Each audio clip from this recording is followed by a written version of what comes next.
Tuned into Hills Radio 88.9 FM, voice of the Adelaide Hills. My name's Alan and you are tuned into Hills Chat. And Mark Stewart is my next guest here live in the studio. Welcome, Mark. Thank you. Yeah. Now, let's see. You've had quite a varied life and career, but you're here to talk about a particular album that's out. So you've got the floor. Tell us a bit about the album first. Okay. The band is called Gutter, a name we came up with when we were 15, and so prior to the punk era. Yeah. And although we've sort of been, I guess we get sort of tarnished with that brush to some extent because of the name. Right. The music's actually much more sort of middle of the road kind of rock stuff, and.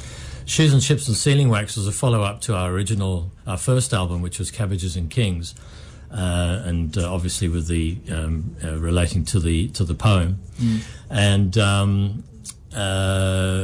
we had what we called an unfinished business, I guess. We had a backlog of say 100-odd songs that we'd never recorded, and we'd sort of demoed some, but we'd never recorded and released them. And I'd sort of given up on it really, and we'd gone into careers and what have you, and a friend of mine who's an IT guy who's based in Cape Town, Paul Howard, is one of the band members. He said, look, the technology's available now. We can actually do some stuff. We can actually get these things going remotely and produce album or release quality stuff, because I wasn't really interested in doing more demos. We'd done demos. How did you feel about that, about doing stuff remotely?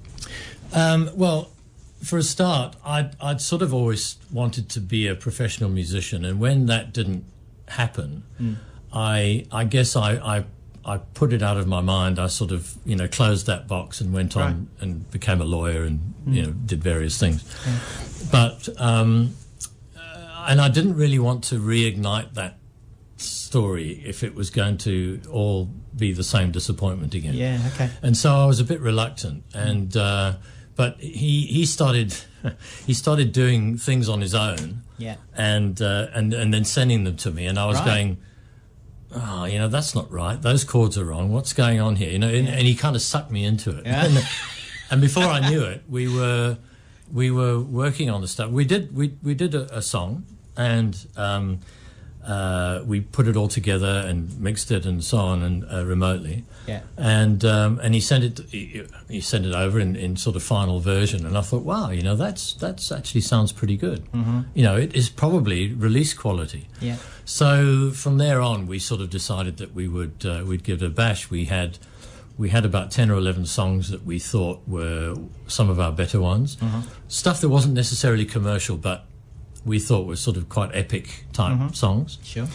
And from our point of view, and so we started working on those. And I mean, it's taken us many years to put this to finalise this. Right. And we had to learn the technology. We had to learn how to send large, 60, 70, 80 megabyte files around the world. Yeah. Using Dropbox and what have you. Lining stuff up is always a tricky issue when you've done it remotely, and then you send it to someone, they've got to slot it in. So I was doing a lot of the sort of vocals and guitar work here, arrangements here, and then I would send the files off to him, and he would slot them into the project, if you like. Right. And then eventually we decided that we would get somebody professional to do the masters, and so we would then send the project off to a guy in the UK that we'd made contact with, and he did the mastering. He did the final mastering. So tell me, how much different is it from what you recorded to then pass it on to someone to do the mastering? I mean, because I'm not really familiar with that. So what? Yeah. How polished or what is it? What's the difference when it comes back from someone who's mastered? Sometimes there is a difference, because we were paying him per master, obviously, and so we felt it was quite important. But I guess we were still learning at that stage, and my Paul in Cape Town was very much still learning the craft and how to do all this stuff digitally. And it gave us confidence, I suppose, that we were actually producing stuff that was going to be, releasable and could stand up And so I suppose what he played around with the arrangements a little bit, like he'd had his own little thing, and so he had a particular style that he quite liked doing, which comes through on a few of the songs. But generally speaking, we like what he did with the drums particularly. We like what he did with the vocals particularly. Some of the effects that he put on, and the sort of and I guess the mastering. What the mastering does is it brings it to a certain level that makes it uniform across the album, and it also it takes out the spikes, if you like. So he'll polishing is the right word, really. Yeah. Okay. All right.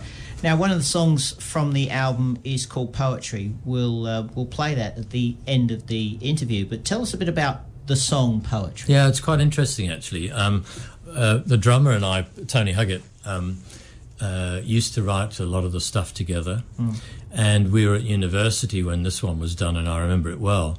And we used to just sit on he was in a room in a sort of a digs area, and so we would sit outside his door on the steps and just play around. So I'd have a guitar and I'd be doing various things, and he'd sort of be thinking about, oh, that's quite nice, or that kind of. And I did a G major seventh, and I was playing a G major seventh on the guitar. Going and he said, oh, that's quite nice, and so the song was born. But actually it was always destined to be a piano song, really, because if you think about it, that sound actually works much better on the piano, right? And but we wrote that song for Paul's brother John, who was getting married. We actually wrote it as a gift to him for we were students, we didn't have much money, so we thought, well, it's a good thing. But then he didn't get married. He broke it off. Right. So we ended up doing the song at my sister's wedding, with my brother playing the piano and my girlfriend at that time, Michelle, who's actually on the album singing The Maze. She's opera trained. She sang poetry at the wedding, and then Paul got married in England, and I went over, and my brother Paul was playing the piano again, and I sang poetry at the wedding. So it's actually had two outings at the nuptials. Right. Okay. Very good. Now you're local. Yes. Whereabouts are you? I live in Oakbank. Yeah. So. Live in Oakbank. I'm still trying to get my head around the idea of you live in Oakbank and you've got people literally scattered around the world that all come together. How do you find that? I mean, is it... Well, I guess we're all living in a bit of a topsy-turvy world right now, aren't we, with this COVID thing? And but we actually started working remotely like that a bit some years back. And... it's amazing the technology that you can do now. In fact, there's a procedure whereby I can actually link into my friend's studio in Cape Town, and he can actually record me singing directly. Wow. Yeah. And the quality? Well, it's fine because it's a thing that Cubase has set up called VST. Okay. And somehow they take out the latency. I don't know how they do it. Yeah. But he can actually do that. We haven't done it yet, but that's what we're aiming for. Yeah. And then of course you get instant feedback. But anyway, so it's because we'd played together for a long time previously. Yeah. Although we were a bit rusty after 36 years, we slotted in quite well together. Obviously, we always got together because musically we were in sync, if you like, and so it didn't take long before we were getting back together, and working quite well. And then my brother, he's a nice pianist, self-taught, but much better pianist than I am. We got him to do some stuff. We got one of the original guitarists in the band when we were 15, lives in Perth. We got him to do some stuff. Yeah. And basically they just put down their part to some sort of click or backing track or something that's a basic track, demo track if you like, and then we sort of go on from there. Right. Okay. That's just it's amazing. I just find that incredible. Okay, so we're going to play this song, Poetry. Oh, but something that I was thinking about when you said originally when this started, your friend in Cape Town, I think it was, who sent you something, and you said, "Oh, that's not that's not right." Yeah. Do you think that was a deliberate thing to sort of drag you into it? I'll deliberately make a few mistakes so he has to fix them. I think he knows how perfectionist I am. So Right. yes, probably, because he knew that there would be things that would irritate me, Right. and I wouldn't be able to leave them alone. So yes, no, he is a bit like that. Yeah. Okay. All right. And does music? How much time does music take up in your life now? Now, well, now things are obviously a bit quiet work-wise. But with what happened with Penny, my wife, I've been struggling to get back to it. Actually, to be honest, Right. I find it very emotionally tough to pick up a guitar at the moment. But I'm slowly but surely getting myself back into it. Yeah. And we released the album on the 10th of July, and we've been releasing videos on YouTube, and the music's on Spotify and everything else. Right. It's also on our website. So it's something that I've had to sort of attend to, if you like, because there's things like this to do, for example, and I just have to get out. So it's good for me, and I will get back into it, but I am finding it a bit emotionally draining at the moment. Okay. All right. Well, as I say, I've got your song Poetry lined up. We'll play that now. Thanks so much for coming in to speak with us, Mark. Thanks for inviting me.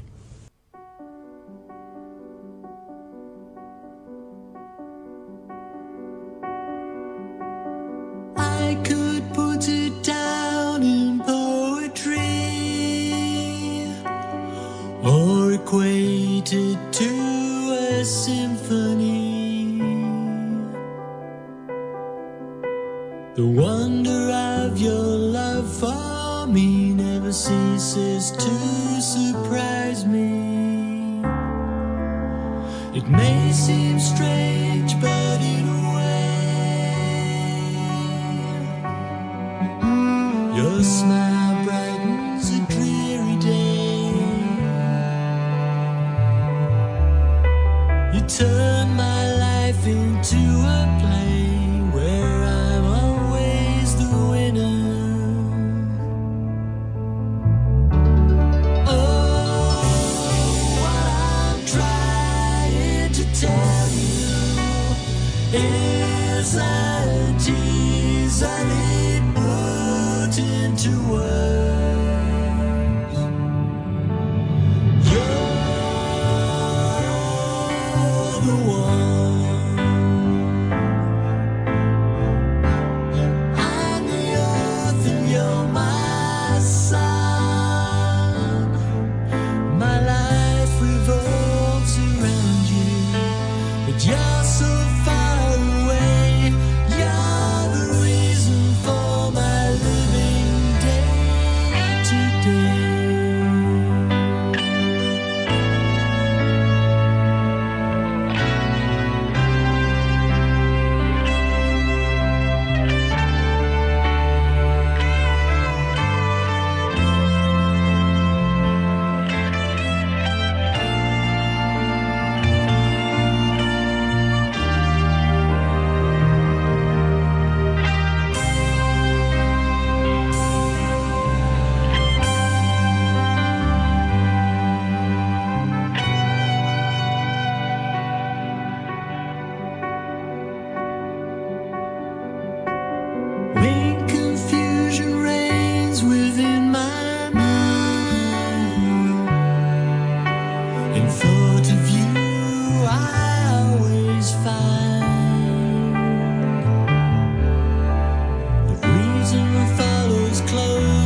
to words.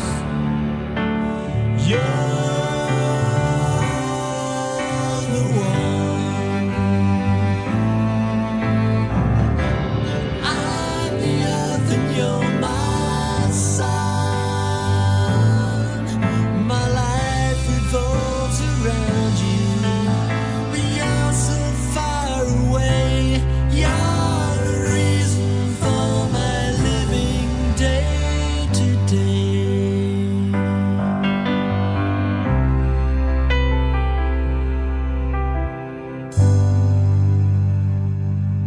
You're the reason for